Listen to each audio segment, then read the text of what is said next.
Hyderabad Suchitra circle కి ఒక విశేషం. మీ లలిత జ్యువెలరీ సుచిత్ర సర్కిల్ కి వచ్చేసింది. ఆగస్ట్ 18న బ్రహ్మాండమైన ప్రారంభోత్సవం. Lalitha jewellery, A block, green park avenue, Suchitra road. మీ లలిత జ్యువెలరీలో ధరలు చెక్ చేయండి.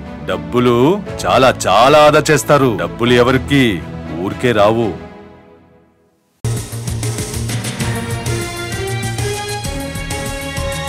తెలంగాణ నుంచి రాజ్యసభ అభ్యర్థిగా అభిషేక్ మను సింఘ్వి నామినేషన్ దాఖలు చేశారు.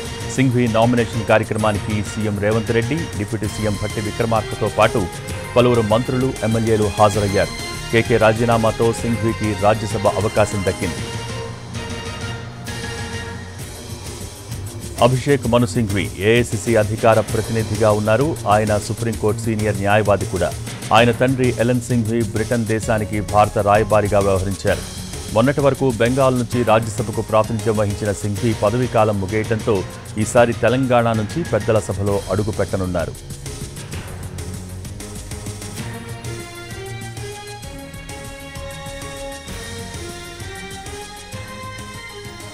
తెలంగాణ నుంచి రాజ్యసభ అభ్యర్థిగా అభిషేక్ మను సింఘ్వి నామినేషన్ దాఖలు చేశారు. సింఘ్వి నామినేషన్ కార్యక్రమానికి CM Revanth Reddy, deputy CM Bhatti విక్రమార్కతో పాటు పలువురు మంత్రులు, ఎమ్మెల్యేలు హాజరయ్యారు. దీనికి సంబంధించి పూర్తి సమాచారం మా ప్రతినిధి చారి లైవ్ ద్వారా అందించేందుకు సిద్ధంగా ఉన్నారు.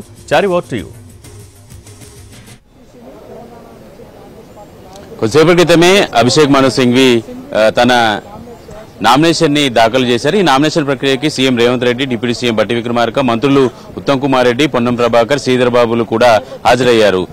తెలంగాణ నుంచి దాదాపు సింఘ్వి రాజ్యసభకు ఏకగ్రీవం అని చెప్పాలి. ఎందుకంటే ఇప్పటి వరకు మిగతా రాజకీయ పార్టీలకు సంబంధించి అభ్యర్థిత్వ ఖరారుకు సంబంధించి కావచ్చు, పోటీ చేస్తానికి సంబంధించినటువంటి అంశాలు కావచ్చు, ఇప్పటి వరకు క్లారిటీ అయితే లేదు. ప్రస్తుతం అసెంబ్లీలో సంఖ్యాబలానికి సంబంధించినటువంటి అంశాన్ని కనుక పరిశీలిస్తే కాంగ్రెస్ పార్టీకి రాజ్యసభ సీటు గెలుచుకోవడానికి సునాయాసంగా గెలుచుకునేటువంటి అవకాశము ఉంటుంది. అందుకు సంబంధించినటువంటి సంఖ్యాబలం కూడా ఉంది. అయితే ప్రస్తుతం నామినేషన్ ని దాఖలు చేసినటువంటి సింఘ్వి మొత్తం 4 సెట్లని నామినేషన్ ని దాఖలు చేశారు.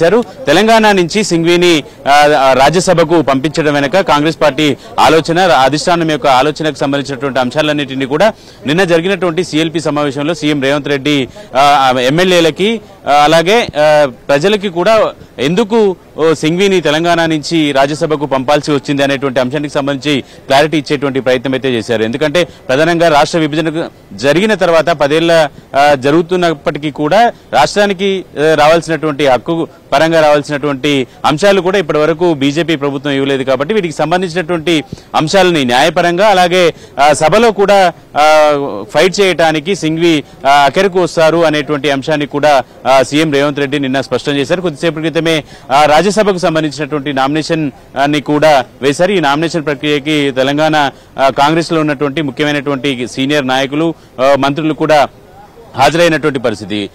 మనకు ఉన్నటువంటి సమాచారం ప్రకారం పూర్తి స్థాయిలో రాజ్యసభకి మను సింఘ్వి ఏకగ్రీవంగానే ఎన్నిక అయ్యేటువంటి అవకాశం ఉంది. మిగతా పక్షాలు ఏవి కూడా బరిలో ఉండేటువంటి అవకాశం అయితే కనిపించట్లేదు. ఎందుకంటే వారికి ఉన్నటువంటి సంఖ్యాబలం రీత్యా ఎన్నికల్లో గెలిచేటువంటి అవకాశం అయితే లేదు. కాబట్టి ఎన్నికల్లో పోటీ చేయడానికి సంబంధించినటువంటి ఆలోచన ఇంకా చేసినట్టయితే కనిపించట్లేదు. దాంట్లో భాగంగానే కాంగ్రెస్ పార్టీ నుంచి ఒకే ఒక నామినేషన్ దాఖలు అవుతున్నటువంటి నేపథ్యంలో ఎంపిక ఈజీగా ఏకగ్రీవంగానే ఉండేటువంటి అవకాశం అయితే కనపడుతుంది. కొద్దిసేపటి క్రితమే అసెంబ్లీ రిటర్నింగ్ అధికారి దగ్గర నామినేషన్ ని దాఖలు చేశారు.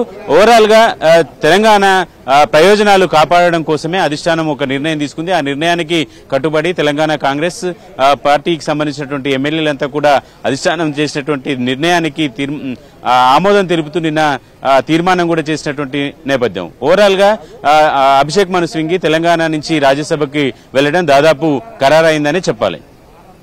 Thank you Chari.